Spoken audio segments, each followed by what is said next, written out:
हम्म।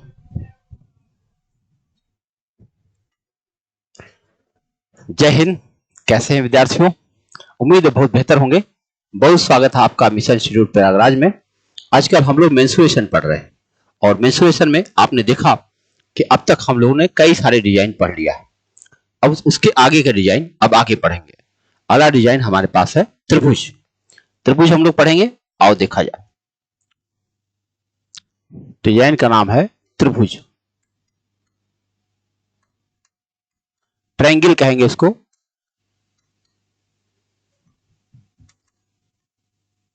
Triangle. Triangle design तो ये है। बहुत तरह के ट्रायंगल होंगे।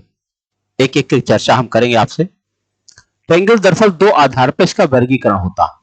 ट्रायंगल का दो आधार पर। एक होता है इसकी भुजा के आधार पर। भुजा के आधार पर इसका एक वर्गीकरण होता है और एक होता है इसके कोण के आधार पर। कोण के आधार पर वर्गीकरण होता है। भुजा के आधार पर देखा जाए तो ट्रायंगल तीन तरह का होता है। देखें, नंबर एक होगा समबाहु त्रिभुज। समबाहु इसको कहते हैं equilateral triangle. Equilateral equilateral triangle. इसकी खासियत क्या होती है? इसकी तीनों भुजाएं बराबर होती, एकदम बराबर। इसीलिए इसके तीनों कोण भी बराबर होते हैं। दूसरा है सम द्विबाहु त्रिभुज। सम द्विबाहु त्रिभुज ये कैसा होता है? आइसोसेलेस ट्रायंगल बोलते हैं। आइसोसेलेस। इसकी क्या खासियत है? इसकी दो भुजाएं बराबर होती हैं, इसलिए दो इसके बेसिक कोण भी बराबर होते हैं। और तीसरा है विषम बाहु त्रिभुज। विषम बाहु कैसा होता है? इसकी कोई भुजा बराबर नहीं होती, सब बिल्कुल अलग अलग होती है। देखो ऐसे होती है। तो तीनों भुजाएं एकदम अलग अलग हैं, इसलिए तीनों कोण भी एकदम अलग अलग है। देख रहे? ये आपने तीन त्रिभुज यहां पर देख लिया। कोण के आधार पर देखा जाए तो यहां भी त्रिभुज तीन प्रकार का होता है। एक होगा न्यून कोण त्रिभुज, acute angle triangle. Acute angle क्या होता है? एक ऐसा त्रिभुज जिसके तीनों एंगल लेस देन 90 होते हैं, 90 डिग्री से कम होते हैं, इसीलिए उनको एक्यूट एंगल ट्रायंगल कहा जाता है। दूसरा है समकोण त्रिभुज। अब समकोण कैसा होता है? ए राइट एंगल बोला जाएगा। अब ये राइट एंगल ट्रायंगल जो होता है इसका एक कोण 90 डिग्री का होता है, इसलिए इसको राइट एंगल ट्रायंगल बोला जाता है। और तीसरा है आखिरी अधिक कोण त्रिभुज। अधिक कोण कैसा होगा? अधिक कोण जो होता है उसको कहते हैं ऑब्ट्यूस एंगल। ऑब्ट्यूस एंगल ये ऐसे होता है। देखो एक कोण 90 डिग्री से ज्यादा होगा, उसको हम ऑब्ट्यूस एंगल ट्रायंगल कहेंगे। एक परिचय दिया। बाकी तो ज्योमेट्री के अंदर में त्रिभुज को खूब ढंग से परिभाषित किया गया, समझाया गया, बहुत सारे थ्योरम बनाए गए, एक से एक थ्योरम आए। लेकिन हमारे मेंस्ट्रुएशन में आपको यहाँ पर ट्रायंगल के थ्योरम से संबंधित बातें नहीं है, उसके परिमाप और क्षेत्रफल से संबंधित बातें ज्यादा। तो हम लोग देखेंगे परिमाप और क्षेत्रफल से संबंधित त्रिभुज में क्या होता है। तो त्रिभुज चल रहा है। त्रिभुज हम इसके परिमाप पर पहले आएंगे। परिमाप। तो त्रिभुज का परिमाप होता है, तो परिमाप के लिए एक ही थ्योरम बहुत बढ़िया है, sum of all side is called perimeter. सभी भुजाओं का योग परिमाप होता है। सभी भुजाओं का योग, इससे बढ़िया कोई फार्मूला नहीं। अलग से रटने क्या जरूरत है, जितनी भी साइड हो फटाफट जोड़ लो, आपका उत्तर आ गया। अब आएगा क्षेत्रफल। जब क्षेत्रफल आएगा तो क्षेत्रफल में देखो क्या होता है। जैसे कोई त्रिभुज है हमारे पास, ये इसकी हाइट है, इसको आधार कहा जाता है, और ये जो आया राइट एंगल, इसको ऊंचाई कहा जाता है। बस अगर हमें इसका क्षेत्रफल बताना है तो 1/2 गुणा आधार गुणा ऊंचाई होता है। आधार गुणा ऊंचाई इसका स्टैंडर्ड फार्मूला है किसी त्रिभुज के क्षेत्रफल का एक स्टैंडर्ड फार्मूला है, 1/2 गुणा आधार गुणा ऊंचाई, स्टैंडर्ड फार्मूला। अब लेकिन कुछ बात ध्यान में रखना होगा कि ये तो हुआ समकोण त्रिभुज, समकोण त्रिभुज या जिसकी भी हाइट दे रखी हो, लेकिन अगर हाइट नहीं दे रखी है, सपोज करो वो समबाहु त्रिभुज हुआ, समबाहु त्रिभुज क्षेत्रफल से अलग से सूत्र बनाया गया और देखा जाए क्या है। समबाहु त्रिभुज का क्षेत्रफल, त्रिभुज का क्षेत्रफल, इसका फार्मूला बनाया गया है √3/4 ए स्क्वायर, ए माने उसकी भुजा।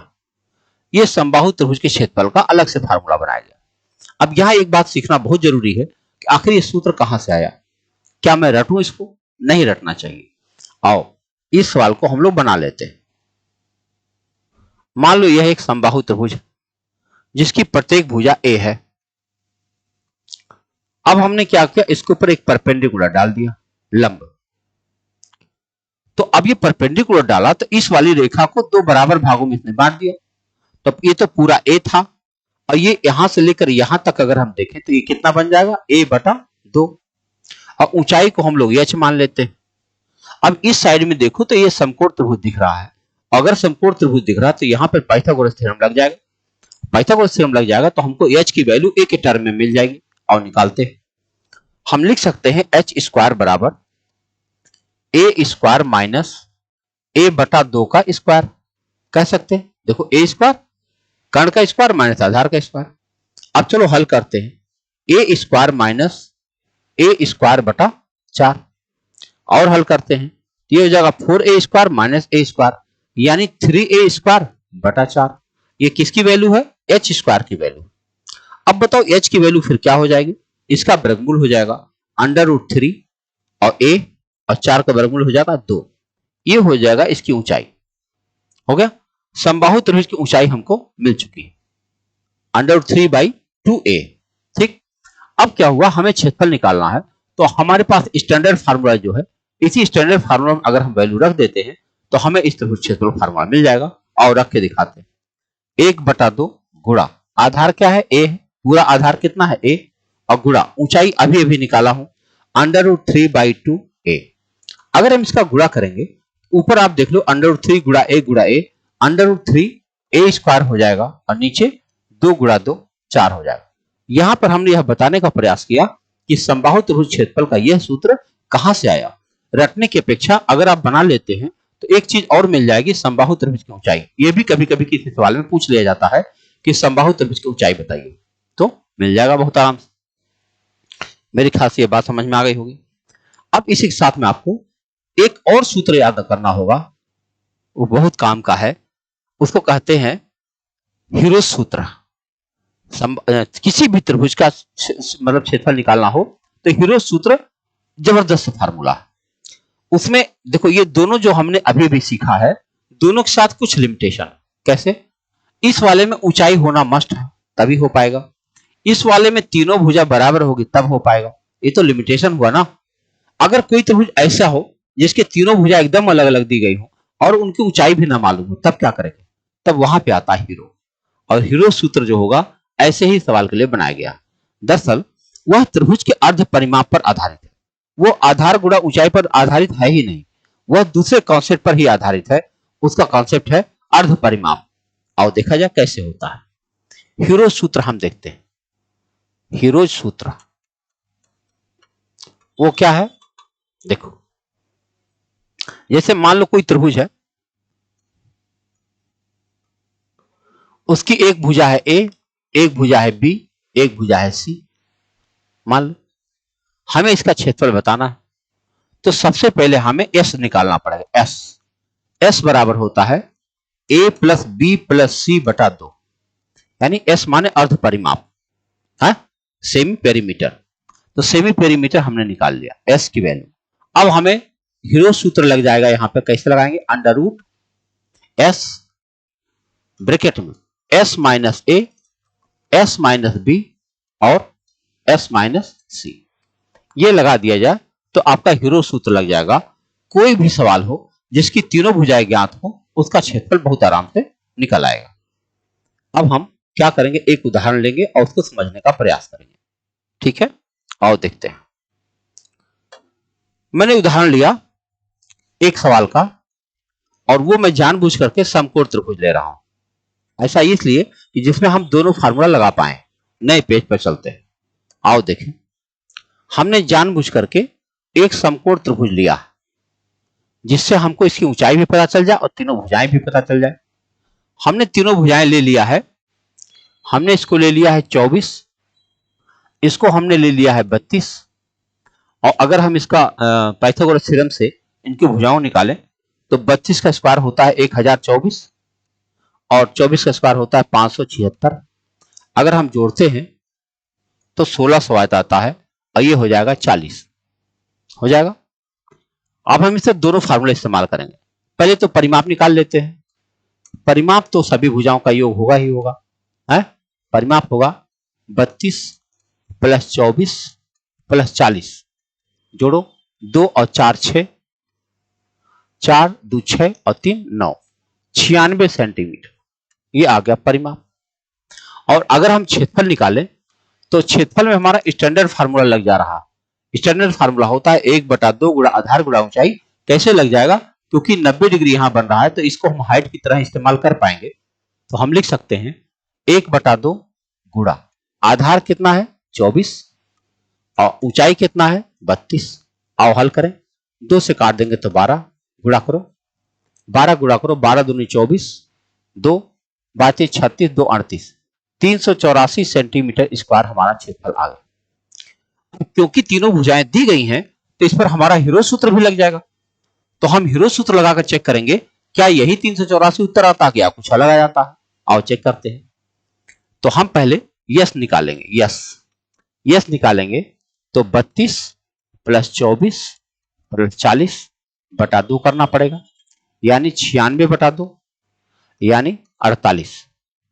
अब बताओ क्षेत्रफल निकालना होगा। क्षेत्रफल होगा √48 ब्रैकेट में 48 माइनस 24, 48 माइनस 32 और 48 माइनस 40। देख रहे हैं हमने क्या किया, तीनों भुजाओं को घटा दी, s minus A, s minus B, s minus C. आओ हल करते हैं। 48 रहने दीजिए, इसको घटाएंगे तो 24 आ जाएगा। इसको घटाएंगे क्या आएगा, 8 में से 2 घटाएंगे 6, 16 आ जाएगा। इसको घटाएंगे तो 8 आ जाएगा। अब क्या करेंगे आप, इसको गुणा मत करिए कि हाँ गुणा करके फिर वर्गमूल निकालूंगा, परेशान हो जाएंगे आप, ना करिए। इसको फैक्टराइज कर दीजिए। जैसे 48 को आप 2 गुणा 24 लिख सकते हैं, अब फिर ये 24 रहेगा ही। ये 16 को हम 2 गुणा 8 कह सकते हैं और ये 8 रहेगा ही। ऐसा करने से हमको फायदा मिल गया। देखो 24 और 24 बाहर आ गया, 2 और 2 बाहर आ गया और 8 और 8 बाहर आ गया। अब हमारा उत्तर आ जाएगा 24 दूना 48 गुणा 8, 48 गुणा 8 आ गया। और गुणा करें, 8 हटाएं 64, 6 8 चौके 32, 6 38, 384 सेंटीमीटर स्क्वायर हमारा आ गया क्षेत्रफल। ये वही 384 है जो यहां आ चुका है ऑलरेडी। आप कह सकते हैं इसमें तो बहुत समय लग गया, बड़ा भी लग रहा है। बिल्कुल सही बात, ये कहां सब जगह लगाना ही है। जब आपको कोई चारा ना मिले ना, जब आपको कोई चारा ना मिले, यानी कि भुजाएं भी बराबर नहीं है, ऊंचाई भी नहीं मिल पा रही है, तभी आप इसका इस्तेमाल करेंगे और तब अच्छा लगेगा, है ना। तो ये आपने त्रिभुज देखा, त्रिभुज बहुत स्पेशल है। एक और समबाहु त्रिभुज तब तक देख लेते हैं। अगर एक समबाहु त्रिभुज ले लें और मान लो उसकी भुजा हम लिखते हैं 12 सेंटीमीटर, ए भी 12 है, ए भी 12 है, तो परिमाप और क्षेत्रफल बता दो। कितना सिंपल है बताओ, परिमाप बताना कितना आसान हो गया। अगर हम परिमाप बताते हैं तो 12 प्लस 12 प्लस 12 कितना हो गया 36 सेंटीमीटर, कुछ 100 सेंटीमीटर खाली, स्क्वायर नहीं। और अगर हमको इसका क्षेत्रफल बताना पड़ा तो क्या करेंगे, √3/4 ए स्क्वायर यानी 12 स्क्वायर। तो ये हो जाएगा √3/4 इंटू 12 गुणा 12। अब 4 तियां 12, 12 36, आपका उत्तर आ गया 36 √3 सेंटीमीटर स्क्वायर। कोई समस्या? मेरे ख्याल से आपको समझ में बात आ रही होगी कि कितने आसानी से हम लोग त्रिभुज का सब कुछ ज्ञात कर पा रहे हैं। ठीक है, त्रिभुज जानने के बाद अब एक डिजाइन और बची है जिसका नाम है सर्किल। सर्किल भी पढ़ लेंगे तो हमारे पास ये हो जाएगा कि हाँ, हमने पढ़ने वाली सारी बातें पढ़ लिया है, अब उसके ऊपर खाली प्रैक्टिस करना बचेगा। आओ सर्किल देखा जाए। जब आप वृत्त देखते हैं, ये हमने क्या कहा था, अभी मैं क्या कर रहा हूं, परिचित करा रहा हूं सभी प्रकार के डिजाइन से और उनके फार्मूले से। जब आप परिचित हो जाएंगे तब आपको ये सवाल लगाना आसान हो जाएगा।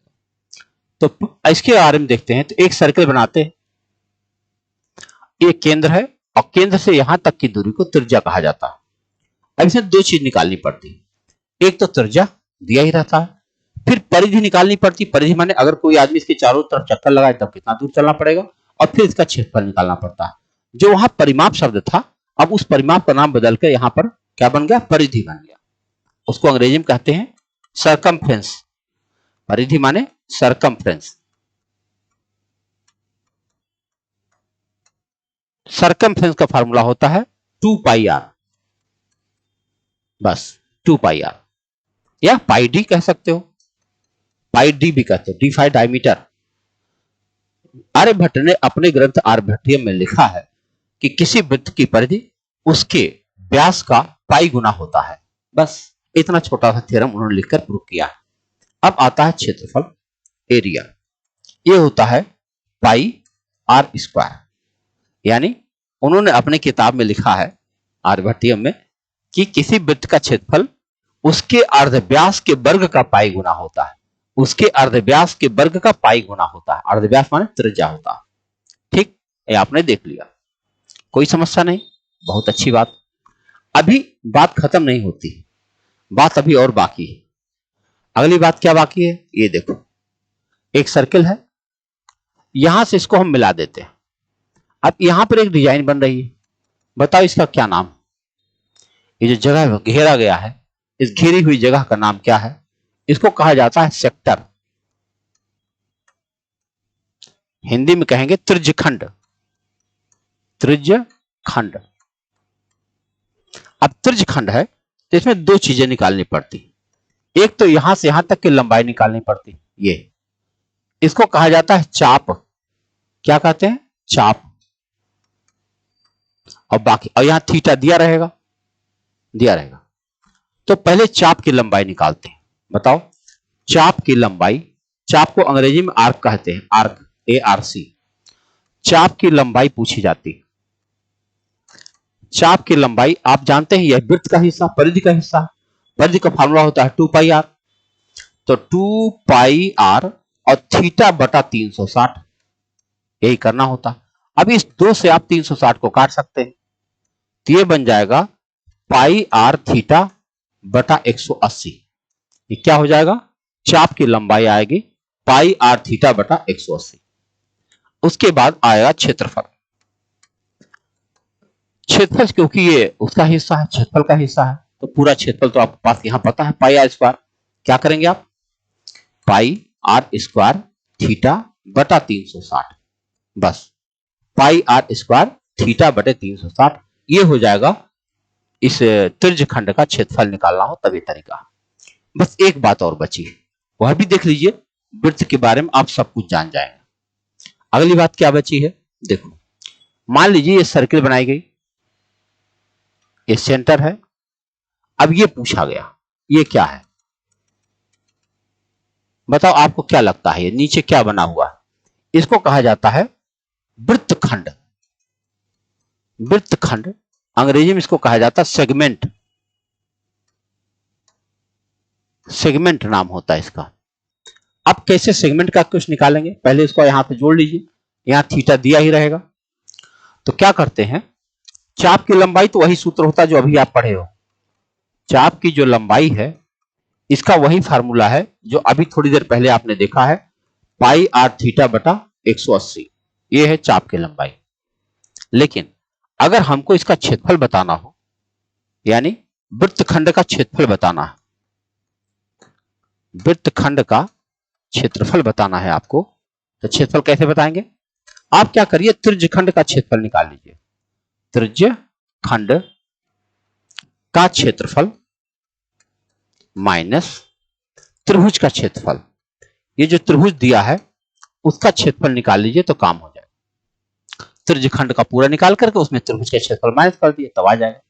लेकिन कभी कभी यह नहीं हो पाता, यानी चाहे ये दोनों में से कोई एक नहीं निकल पाता। त्रिभुज के बारे में अगर बढ़िया जानकारी नहीं दी गई तो नहीं निकल पाएगा, तब क्या करेंगे? एक और रास्ता है, रामबाण तरीका कहते हैं उसको, अगर आप चाहें तो लगा सकते हैं। क्षेत्रफल का एक और फार्मूला है, हाँ, वो होता है आर स्क्वायर ब्रैकेट में पाई थीटा बटा 360 माइनस 1/2 साइन स्क्वायर थीटा, ये फार्मूला आता। लेकिन ये जरूरत ही नहीं पड़ती, आप लगाइएगा एक पूरा सेट उठा करके, तो पूरे सेट में शायद कहीं ना आवश्यकता पड़े, रखे रहिए अपने पास, जरूरत पड़ने पर काम आएगा। तो आज अभी तक आपने देखा कि जब से हम लोग पढ़ रहे हैं, यानी यह तीसरा वीडियो है इसका, तीसरे 3 वीडियो के अंदर में हमने आपको इतने सारे डिजाइन का परिचय दे दिया। डिजाइन का नाम मैं दोबारा लिख देता हूं कि अगर आप वीडियो नहीं देखें तो देख लीजिएगा। पहले मैंने वर्ग के बारे में बात किया है, उसके बाद हमने सम चतुर्भुज की बात किया है, फिर हमने आयत पर बात किया है, फिर समांतर चतुर्भुज पर बात किया है, फिर समलंब चतुर्भुज पर बात किया, और फिर त्रिभुज पर बात किया है, और फिर वृत्त पर बात किया। इतने सारे डिजाइन की चर्चा हमने 2D में किया। अब अगर इतने सारे डिजाइन को कैसे बनाया जाए, उसकी प्रॉपर्टी क्या है, उसके फार्मूले क्या है, अगर आपको याद रहते हैं तो 2D के सवाल आपके लिए बहुत आसान से बन जाएंगे। अब इसमें कुछ हम विशेष बातें बताते हैं, क्योंकि डिजाइन आप समझ चुके हैं। एक उदाहरण देते, फिलॉसफी जैसा है। देखो, हमने समान लंबाई के 3 तार लिए, समान लंबाई के 3 तार लिए, तार माने वायर, लोहे का तार लिया, और इस तीनों की लंबाई है 44 सेंटीमीटर। हमने पहला तार लिया, थोड़ा और बड़ा बड़ा ले लें, हमने पहला तार लिया और उसे मोड़ करके हमने सर्किल बना दिया। अगर हमने सर्किल बना दिया तो बताओ इस तार की परिधि क्या हो जाएगी? परिधि हो जाएगी 44 सेंटीमीटर, क्योंकि तार ही है, उसको खाली घुमा दिया गया। और परिधि का फार्मूला होता है 2 पाई आर, 2 पाई आर बराबर 44 हो गया। तो यहां से हमको आर की वैल्यू मिल जाएगी 44 गुणा 7/2 गुणा 22, ये दोनों कट जाएगा, बराबर आ जाएगा 7 सेंटीमीटर। अब यहां से हम इसका क्षेत्रफल निकाल सकते हैं।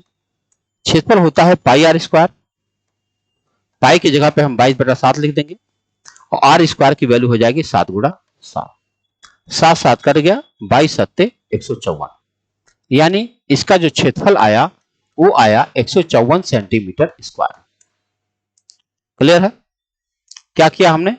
एक तार लिया, 44 सेंटीमीटर का तार था, उसको हमने मोड़ा, सर्किल बना दिया। सर्किल बनाया तो उसकी परिधि हमको मालूम थी, परिधि से मैंने त्रिज्या निकाल लिया और त्रिज्या से मैंने क्षेत्रफल निकाल लिया। ओके, अब हम दूसरा तार लेंगे और दूसरा तार मोड़ करके हम वर्ग बना देंगे, स्क्वायर। चारों भुजा मिलकर के 44 ही है। बताओ 4a मिलकर के कितना है? 44। a की वैल्यू क्या हो जाएगी? 44/4, यानी 11 सेंटीमीटर। इसकी एक भुजा आ जाएगी 11 सेंटीमीटर। अब हम इसका क्षेत्रफल निकालेंगे। क्षेत्रफल होता है a स्क्वायर, यानी 11 स्क्वायर, यानी 121, 121 सेंटीमीटर स्क्वायर। जरा विचार करो आप, तार को कहीं मोड़ा तोड़ा नहीं गया, कहीं तोड़ के फेंका नहीं गया, तार वही है, लेकिन एरिया बदल चुकी है। सबसे ज्यादा एरिया आया है वृत्त का, उससे कम एरिया आया है वर्ग का। अब तीसरे डिजाइन बनाने जा रहा हूं और जानबूझकर थोड़ा सा ट्विस्टेड बना रहा हूं, टेढ़ा मेढ़ा करके। देखो, मैंने आयत बनाया, इसकी लंबाई हमने लिया है 21 सेंटीमीटर और चौड़ाई लिया है 1 सेंटीमीटर। बताओ 44 हो जाएगा कि नहीं? 21 21 42 और 1 1 2 44। परिमाप 44 ही है। अब बताओ अगर इस आयत का हमें क्षेत्रफल निकालना हो तो बताओ क्षेत्रफल क्या हो जाएगा। लंबाई गुणा चौड़ाई होता है L इंटू बी, यानी 21 गुणा 1 बराबर 21 सेंटीमीटर स्क्वायर। इसका क्षेत्रफल आ गया 21 सेंटीमीटर स्क्वायर। जरा विचार कीजिए आप, तार वही है। क्या ऐसा नहीं लगता हम लोगों को कि ये शरीर हमारा एक ही जैसा है? एक आदमी इंस्पेक्टर बन के बैठा हुआ, एक आदमी आईएएस बनकर बैठा हुआ, एक आदमी लेबर बन के बैठा हुआ। तीनों के पास एक ही शरीर है, एक ही जैसा दिमाग है, 1450 सीसी का। लेकिन फर्क देख लो, ये साहब 154 सेंटीमीटर स्क्वायर का एंजॉय कर रहे हैं और ये साहब 21 सेंटीमीटर स्क्वायर लेकर रो रहे हैं, और तार सबको बराबर मिला। ये तो हो गई इमोशनल बातें। इसका व्यवहारिक इस्तेमाल क्या है? कभी कभी तीन ऐसे डिजाइन लिख दिया जाएगा और बोला जाएगा अगर सबका परिमाप समान है तो इनके क्षेत्रफलों को आरोही क्रम में सजाइए या अवरोही क्रम में सजाइए, तब वहां पर इसकी आवश्यकता पड़ेगी। ठीक है, मेरे ख्याल से आप यह मेरी बात समझ चुके होंगे। अब हम लोग आगे बढ़ेंगे। आगे बढ़ते हैं तो एक और नई चीज सीखने का मौका है हमारे पास। और देखा जाए वो क्या है। वो है कि हम लोग एक सवाल लेते हैं। पहले सवाल लिख लें तब जाके लगाएं। सवाल यह है,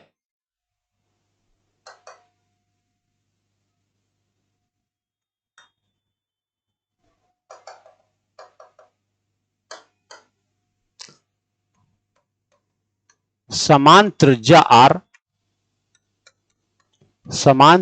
R के चार सिक्कों को इस प्रकार रखा गया कि प्रत्येक सिक्का अन्य दो सिक्कों को स्पर्श करे। अन्य दो सिक्कों को स्पर्श करें। अन्य दो सिक्कों को स्पर्श करें। अब इस पर हमें तीन सवाल देखने को मिलता है। पहला सवाल बनेगा कि सिक्कों से घिरे भाग का क्षेत्रफल बताओ। सिक्कों से घिरे भाग का क्षेत्रफल बताओ। दूसरा प्रश्न मिलेगा, यदि सिक्कों पर रबड़ बैंड चढ़ा दें, रबड़ बैंड चढ़ा दें तो रबड़ बैंड की लंबाई बताओ। रबड़ बैंड की लंबाई बताओ। और तीसरा प्रश्न बनेगा कि सिक्कों से घिरे भाग में एक छोटा वृत्त बनाएं। सिक्कों से घिरे भाग में एक छोटा वृत्त बनाएं। एक छोटा वृत्त बनाएं जो सभी चार सिक्कों को स्पर्श करता हो। सभी चार सिक्कों को स्पर्श करता है। तो उस छोटे वृत्त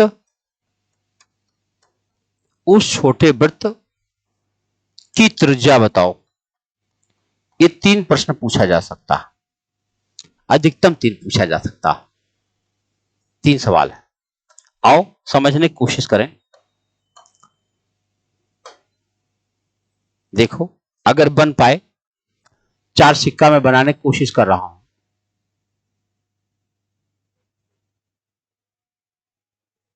एक सिक्का बन गया।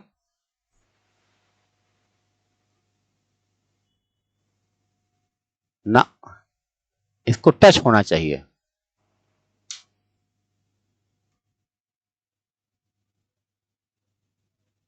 नहीं टच हो रहा है।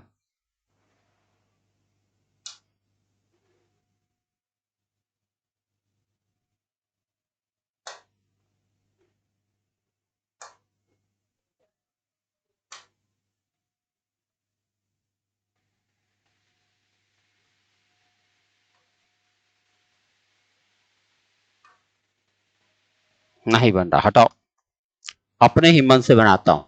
देखो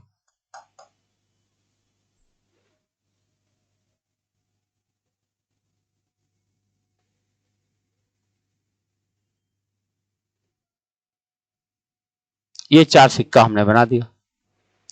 अब हमसे पूछा गया पहला सवाल जो था, वो पहला सवाल ये है कि देखो घिरे भाग का क्षेत्रफल बताओ। चारों सिक्कों से घिरे भाग का, चारों सिक्कों घिरा भाग यही है, हमें इसी का क्षेत्रफल बताना है। हम क्या करेंगे, चारों सेंटर पहले इकट्ठा करो और चारों सेंटर को मिला दो, क्या बन जाएगा, एक वर्ग बन जाएगा, बन जाएगा। अब एक अगर वर्ग बन जाएगा तो आप इस बात को याद रखिए कि अगर वर्ग के क्षेत्रफल में से, वर्ग में से ये चारों सेक्टर हम माइनस कर दें, सेक्टर को माइनस कर दें, क्या आप जानते हैं ये 90 डिग्री का सेक्टर है, ए भी 90 डिग्री का सेक्टर है, ए भी 90 डिग्री का सेक्टर है, ए भी 90 डिग्री का सेक्टर है। अगर चारों सेक्टर को हम एक वर्ग के क्षेत्रफल में से निकाल दें तो यही बीच वाला हिस्सा बचेगा। यानी हम चाहें तो एक स्टेटमेंट जारी कर सकते हैं, ये जारी कर सकते हैं कि घिरे भाग का क्षेत्रफल बराबर, घिरे भाग का क्षेत्रफल बराबर वर्ग का क्षेत्रफल माइनस चारों त्रिज्यखंडों का क्षेत्रफल। और चारों त्रिज्यखंड कैसे कैसे हैं, 90 डिग्री का ये है, 90 डिग्री का ये है, 90 डिग्री का ये है, 90 डिग्री का ये है। तो 90 90 90 4 बार है तो 360 डिग्री का हो गया। और 360 डिग्री का जो है अगर वो कर्व है, क्या कहते हैं, त्रिज्यखंड है, तो क्या बन जाएगा, एक कंप्लीट वृत्त बन जाएगा। तो उसमें हम लिख सकते हैं वर्ग का क्षेत्रफल माइनस वृत्त का क्षेत्रफल, वृत्त का क्षेत्रफल। तो अब हम लिखा सकते हैं वर्ग का क्षेत्रफल क्या है। अच्छा हाँ, एक भी और देख लो एक चीज, सॉरी, वर्ग की भुजा कितनी है, अगर ये आर है तो ये भी आर है, तो वर्ग की भुजा 2r हो गई है। आओ देखें, तो वर्ग की भुजा हो गई 2r, तो 2r का स्क्वायर और माइनस पाई आर स्क्वायर, यानी कि 4r square minus pi R square. अब हम आर स्क्वायर यहां कॉमन ले सकते हैं, तो यहां बचेगा 4 माइनस पाई। अगर आप सिविल सेवा की तैयारी कर रहे हैं तो आपका उत्तर यही उत्तर आ जाएगा, क्योंकि सिविल सेवा में पाई की वैल्यू नहीं रखनी पड़ती। वो लोग जानते हैं कि जो इंसान यहां तक लगा लेगा वो पाई का मान भी रख लेगा, लेकिन क्योंकि आप ओंडे की तैयारी करते हैं इसलिए पाई की वैल्यू रखनी पड़ेगी। तो आपका उत्तर हो जाएगा 4 माइनस 22/7, तो 7 चौक 28 में से 22 घटाओ 6 बचेगा, 6/7। तो आपका उत्तर हो जाएगा 6/7 आर स्क्वायर। आप चाहें तो इसे याद रख सकते हैं कि सिक्कों से घिरे भाग का क्षेत्रफल क्या हो जाएगा, 6/7 आर स्क्वायर। क्लियर। अब दूसरा प्रश्न हमारे पास है, दूसरा प्रश्न है, उसमें लिखा हुआ है यदि सिक्कों पर रबर बैंड चढ़ा दें तो रबर बैंड की लंबाई क्या होगी। आओ समझा जाए, सिक्कों पर रबर बैंड कैसे चढ़ा देंगे आप। देखो हम रबर बैंड चढ़ा रहे हैं, देखो